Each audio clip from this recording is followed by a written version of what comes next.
Los temas legales son muy importantes para toda la comunidad y especialmente para nuestra comunidad inmigrante. El periódico El Cambio y TV Noticias se interesan mucho por estar manteniendo la información para todos ustedes. Hoy visitamos las oficinas de la abogada Ingrid Echeverría aquí en Old Bergen para que nos ayude con algunas de las ilustraciones más generales que podemos conocer nosotros a través de estas preguntas. Pero en la pantalla, en la parte de abajo, aparece la dirección y el teléfono de la abogada aquí en la oficina para que ustedes llamen a consultar directamente, porque hoy va a ser imposible ampliar detalladamente. Hoy vamos a hablar en forma general, pero ustedes pueden llamar a la abogada al teléfono que aparece en pantalla. Abogada, ¿cómo se encuentra usted hoy? Buenas tardes, Gilberto. Gracias por la entrevista en TV Noticias. Un placer estar con ustedes. Ok. Abogada, algunos de los televidentes han enviado preguntas a nuestras oficinas precisamente porque usted publicita en el periódico El Cambio y quieren ampliar más los conocimientos. Por ejemplo, ¿cuáles son los temas de inmigración que más se tratan en su oficina? Los temas de inmigración que se tratan en mi oficina son todo lo que tenga que ver con inmigración, defensa de deportación frente a los tribunales de inmigración, todo lo que tenga que ver con residencias, remover condiciones a las residencias, todo lo que tenga que ver con inmigración lo llevamos en esta oficina. Okay. Abogada, precisamente una de las dos formas que afortunadamente, si lo podemos llamar así, el gobierno de Obama le ha dado a la comunidad migrante es la acción diferida para los jóvenes y el perdón ese de no salir del país. Vamos a hablar del primero, abogada, si es posible. ¿Qué es la acción diferida? ¿Cómo se tramita? La acción diferida es un beneficio para los estudiantes. Son personas que vinieron jóvenes antes de cumplir 16 años a los Estados Unidos y han estado continuamente en este país. Se les otorga un permiso de trabajo de dos años, con el cual pueden solicitar su licencia si es necesario, y luego se les está renovando. En este momento es el periodo de renovación de ese beneficio. Ahí viene una de las primeras inquietudes. Los jóvenes que no tuvieron la oportunidad o no aplicaron esa primera acción diferida y que ya estamos para una renovación, ¿ahora sí pueden aplicar? ¿No hay ninguna restricción? Siempre y cuando reúnan los requisitos iniciales. Los requisitos no han cambiado, siguen siendo los mismos. Así que si la primera vez no solicitó por temor que no iba a ser aprobado y quizás ser puesto en proceso de deportación, lo pueden hacer ahora. Ahorita el proceso de renovación o de aplicación, ¿cuánto se está demorando para que un joven ya tenga un permiso de trabajo? Se demora aproximadamente 90 días para que pueda tener su permiso de trabajo. Inicialmente reciben una cita para tomar sus huellas digitales y luego les envían su tarjeta de permiso de trabajo. Algo muy importante para explicar a nuestra comunidad, este beneficio solamente es para el joven, sus familiares, sus padres, nadie más se puede beneficiar de esta acción. Correcto, este beneficio es específicamente para el aplicante, el estudiante, o si ya se graduó, persona que ya está graduada, pero no le extiende a su familia, solamente para el aplicante. Si este joven tiene, dentro de la acción diferida, tiene la oportunidad de legalizarse por un matrimonio, por una visa de trabajo, ¿no hay ningún inconveniente con esta acción diferida?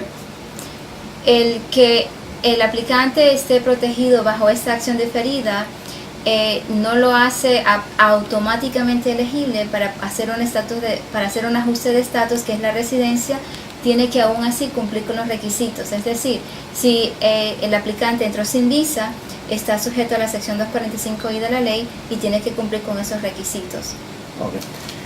La otra orden presidencial que nos ha beneficiado un poco a la comunidad debido a que no se hace posible la reforma migratoria es el perdón de las personas para que no se le castigue los 10 años. No sé cómo se llama, usted lo puede explicar mejor. ¿Cómo va eso y cómo se aplica, abogada? Sí, a partir de marzo del año pasado, 2013, empezó a procesarse el waiver, el perdón, con el formulario I-60A, I-601A, cual permite a personas que están casadas con ciudadanos aplicar para un perdón por haber acumulado tiempo fuera de estatus legal en este país. Aún así, sigue siendo necesario que la persona salga a su entrevista. Lo beneficioso es que la persona va a estar, cuando sale de acá, sale con una fecha de entrevista, hora de entrevista en su país natal, o puede ser como en un consulado americano, por ejemplo, Ciudad Juárez, que es donde se procesa mucho más rápido este tipo de casos. Lo primero que hay que hacer es hacer la petición familiar Una vez que se recibe la aprobación de la petición, entonces sigue con el siguiente paso, que es el perdón, el I-601A, recibe la aprobación de ese perdón, entonces continúa con el proceso consular en su país. ¿Cuánto en términos más o menos está demorando la persona en su país para regresar con su residencia?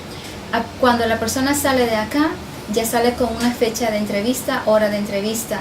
La persona ya ha tomado sus exámenes médicos, la persona ya ha puesto sus huellas digitales, así es que aproximadamente 2 semanas, al no ser que haya algún atraso, que hace falta algún documento que a último minuto el consulado desea ver, entonces puede demorarse más, pero por lo general la persona va a su entrevista y puede regresar en 2 semanas.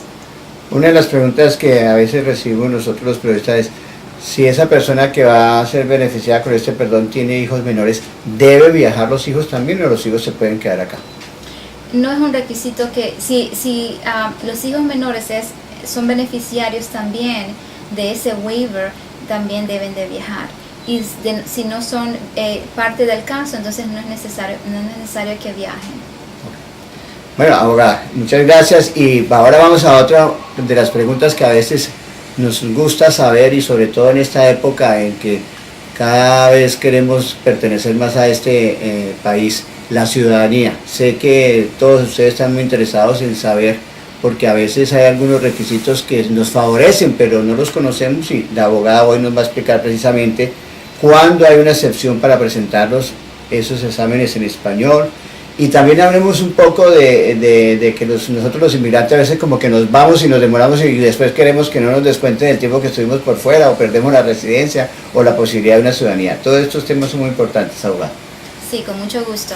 Primero que todo, si la persona tiene 50 años de edad y tiene 20 años con la residencia, esta persona puede recibir su examen en español. O de igual manera, si la persona tiene 15 años con la residencia y 55 años de edad, puede recibir el examen en español. Ahora, si la persona tiene 65 años de edad y tiene 20 años con la residencia, se le dan consideraciones especiales. Un examen mucho más fácil, ¿ok? Entonces esas son las maneras más fáciles. Ahora, si la persona tiene algún problema médico de desarrollo o físico, entonces su médico puede llenar un formulario, una certificación médica, para que se le exente de ese examen y no tener que tomar ningún examen, ni en español ni en inglés. ¿Estos trámites se deben de realizar previos a la presentación, o hasta el día del examen se manifiestan allá? ¿O usted como abogada cómo prepara el paquete, abogada? Ok, antes de solicitar, antes de someter la aplicación de ciudadanía, tiene que ir acompañada de la certificación médica para que se le pueda procesar no teniendo que tomar el examen. Okay. Otra de las inquietudes es precisamente el bolsillito. A veces la parte económica nos incomoda y no lo tenemos el dinero, y muchos de los inmigrantes no lo tienen. ¿Había alguna excepción para no pagar este fee de la ciudadanía? Sí, hay un formulario que las personas pueden completar. Es necesario mostrar con evidencia que los recursos son muy limitados. Algunas personas están recibiendo ayuda de Social Security por disability, por discapacidad, o ayuda del gobierno como sección 8. Pueden adjuntar esa evidencia a la solicitud para que no tenga que pagar el costo del filing fee. Ok, bueno, pues ya se dieron cuenta que ese ciudadano no es el monstruo, que no lo podemos hacer, ¿verdad? Que a veces desconocemos, y aquí donde la abogada Ingrid Echeverría le pueden ayudar. Abogada, cuando nosotros obtenemos la residencia, lo primero que hacemos es viajar a nuestro país. Eso lo hacemos, ya es común, y a veces viajamos muchas veces y queremos hacernos ciudadanos. ¿Cómo se contabiliza estas salidas y en qué nos puede perjudicar para la ciudadanía? Para poder aplicar para la ciudadanía es necesario estar viviendo en este país continuamente 5 años.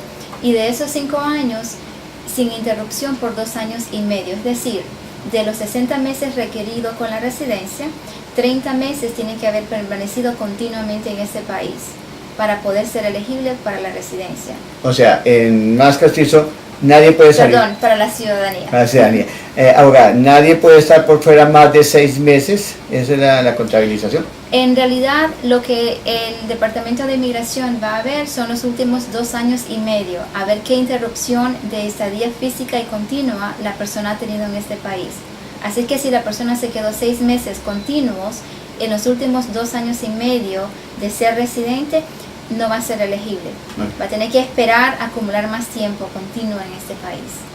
Abogada, pero también hay excepciones para poderse quedar por fuera más tiempo. Es correcto.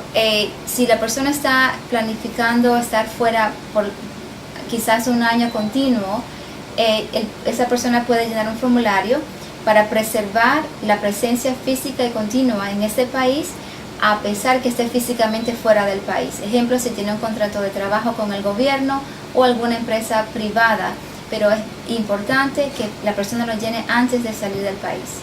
Ok, abogada, muchas gracias. En la oficina de la abogada Ingrid Echeverría los temas son variados. Hoy tratamos de hablar de inmigración, lo que más nos pudimos acordar, pero como dije al comienzo del programa, usted puede llamar al teléfono que aparece en pantalla y pedir más información detallada.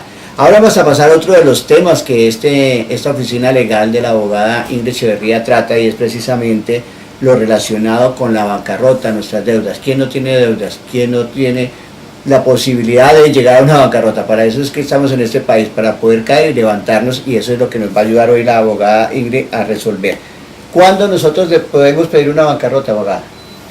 Cuando la persona se encuentra en una situación financiera donde ya se le hace difícil pagar sus deudas no aseguradas, entonces es una buena idea de empezar a evaluar si vale la pena hacer una bancarrota o no. Muchas veces la persona piensa que es necesario hacer una bancarrota, pero algunas veces en la realidad no es necesario.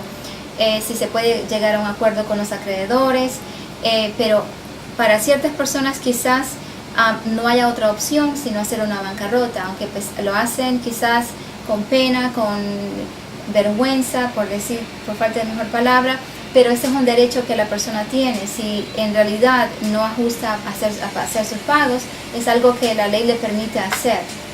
Usted está en un área multicultural, pero me imagino que atiende mucho hispano.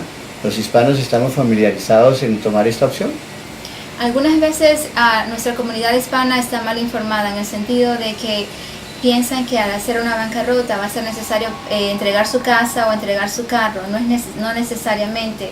Si la persona desea quedarse con su casa o con su carro, lo puede hacer. Lo que tenemos que evaluar es qué cantidad de equity tiene la propiedad, y si sí se puede exentar esa cantidad de equity que tenga, y aún así se puede quedar con esa propiedad, y aún así hacer la bancarrota y desestimar todas las deudas que tenga. ¿Qué beneficios y qué consecuencias trae una bancarrota? Que es una pregunta muy general, pero que queremos saber. Primero que todo, el beneficio. Si está endeudado, por decir, muchas tarjetas de crédito o cobros de hospital, toda esa deuda se va a descargar, queda cero balance. Lo negativo es que va a aparecer en su reporte de crédito por lo menos 7 años. Esto no quiere decir que la persona no puede volver a recobrar su crédito. Puede empezar a recobrar su crédito inmediatamente pagando sus otras deudas a tiempo. Deudas como electricidad, si tiene pago de auto, etcétera, etcétera. Abogada, muchas gracias y por los consejos. Otro de los asuntos que usted trata aquí en su oficina es precisamente lo relacionado con las cortes municipales. Y uno de los casos más llamativos que a veces recurrimos a nuestro abogado o buscamos un abogado de urgencia es cuando conducimos o cuando alguno de nuestros amigos familiares conduce embriagado. ¿Esa es una falta grave? ¿Cómo se maneja? ¿Cómo se consigue un abogado para que nos ayude? Sí, es una falta grave. Especialmente el estado de New Jersey tiene una política de castigar fuertemente a personas que tienen ofensas de manejar bajo la influencia de drogas o influencia de alcohol. Si es la primera ofensa, dependiendo en qué nivel de alcohol encuentren en la sangre, se va a determinar el castigo. Por lo general son 3 meses, si es menos de 0.08 el nivel. Si es más de eso, entonces el castigo incrementa a 7 meses o más tiempo. Si es una segunda ofensa, puede tener una suspensión de hasta 2 años. O sea, usted como abogada, ¿qué le recomienda a una persona cuando comete esta falta? ¿Qué es lo primero que tiene que hacer? Lo primero que primero que todo, si la persona tiene cargos de manejar bajo la influencia, sí le recomiendo que tenga un abogado, porque las consecuencias son muy serias, especialmente si está relacionado con alguien que sea solamente residente y que todavía no sea ciudadano. Puede tener ramificaciones muy serias para propósitos de inmigración. Okay, otro de los casos que también es común en nuestra comunidad y en todas las comunidades son las agresiones personales, los conflictos personales que a veces nos vemos envueltos. ¿Cuándo debemos recurrir a un abogado para solucionar esta clase de problema? Todo depende. Si es la víctima, en realidad no necesita un abogado, ya que el fiscal se va a encargar como representante del Estado de defender los intereses como víctima. Ahora, si es el acusado, definitivamente tiene dos opciones. Si tiene bajos recursos, puede solicitar un public defender, un defensor público, pagando una cantidad menor que si tuviese un abogado privado, o puede contratar un abogado privado, como es en nuestro caso en esta firma, para la defensa. Ok, como ustedes han escuchado, en la oficina de la abogada Ingrid Echeverría le pueden ayudar con estos casos que a veces uno sabe cuándo se va a ver envuelto, porque a cualquier momento le puede suceder y ustedes deben de tener su abogado, por lo menos guardar el teléfono, la dirección de la abogada Ingrid Echeverría para que los ayude en estos casos. Abogada, y de otro caso que nosotros también a veces los hispanos nos metemos en problemas es con casos de familia. ¿Qué casos de familia se llevan aquí en su oficina? ¿Cuáles son los más notorios que usted lleva acá? En esa oficina se manejan todo tipo de casos de familia, incluyendo asuntos de divorcio, incluyendo custodia, child support, mantenimiento o distribución de bienes. Así es que cualquiera en estas áreas lo podemos representar. Lo más notorio recientemente es casos de child support, personas reclamando su derecho para child support. Algo muy importante para contarle aquí a todos los señores, bueno, el child support se puede dar para los dos géneros, pero a veces los señores somos los que más nos metemos en este problema. ¿Cuál es el consejo para ese señor que a veces no entiende la ley y se ve comprometido en un caso de estos? Mi consejo es que simplemente cuando se le manda una notificación que hay que comparecer en la corte, comparezcan, porque si no comparecen, la jueza va a determinar la cantidad de child support que quizás no es consistente con lo que esa persona gana. Así que mi recomendación es que comparezcan a la corte va a determinar la cantidad correcta basado en sus ingresos. Y si no es así, la corte puede determinar una cantidad mucho más alta que en realidad no es la que debería de pagar. Cuando ese caballero no acude, no acepta la invitación de la corte o de la abogada y lo condena, ¿eso va en el récord? ¿Le perjudica para otras cosas? Le puede perjudicar en varias maneras. Ejemplo, le pueden suspender su licencia de conducir si es que tiene licencia, le pueden suspender el uso de su pasaporte también, o si tiene licencia profesional, también se la pueden suspender. Así que las consecuencias sí son graves, son severas.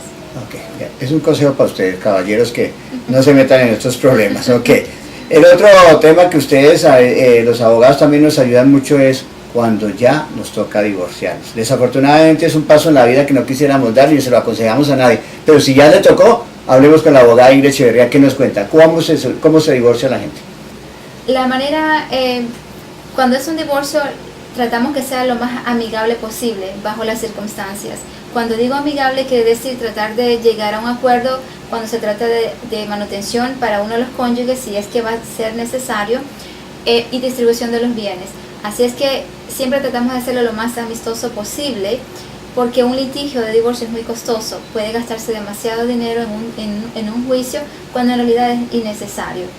Pero algo importante también, abogada, es que cuando nos separamos de hecho y ya cuando nos vamos a divorciar no sabemos el cónyuge, la cónyuge dónde está, ¿cómo se tramita ese divorcio? En caso que no se sepa el lugar de donde vive uno de los cónyuges, tendremos que pedir un permiso especial a la corte para hacerlo por publicación de periódico y hacerlo por medio de periódico, lo cual es posible, ¿okay? Y ese divorcio, lo pregunto porque alguien me lo preguntaron estos días, así sea por citación, como me dice usted, por periódico y todo, ¿es valedero en toda parte, en todo el país? Una vez que la corte de familia, el juez en la corte de familia da el dictamen que sí, que se trató de localizar a esta persona, porque antes que nos den la autorización de publicarlo por periódico, tenemos que mostrar a la corte todos los esfuerzos hechos para poder encontrar a esta persona. Ejemplo, tenemos que escribir al Army, al Navy, Motor Vehicles, Postmaster, diferentes lugares, y cuando recibamos certificación de estos lugares que esta persona no se encuentra, entonces la corte nos da esa autorización y sí es válido, definitivamente es un divorcio con validez. Una pregunta a veces ingenua, pero que lo debo hacer porque me lo han preguntado. Si soy casado en el condado de Hudson y me divorcio en un condado de California, ¿cómo se compagina con esa información, cómo se cruza? No importa en qué estado se ha divorciado o de hecho en qué país se ha divorciado, si ese divorcio fue emitido por una corte con jurisdicción propia, es válido en cualquier parte. Bueno, pues ya saben, cásese aquí, divorcie donde quiera, pero no siga manteniendo ese problema, divorcies. Es un mal ejemplo, pero la abogada nos está asesorando para poder salir de todos los problemas. Abogada, muchas gracias y por favor infórmele a la comunidad su dirección y su teléfono, aunque lo están viendo en pantalla, pero yo quiero que ella lo diga de palabra porque les va a invitar. Gracias, Gilberto. Les espero sus llamadas al 201-295-8999. Con mucho gusto les atenderé. Gracias.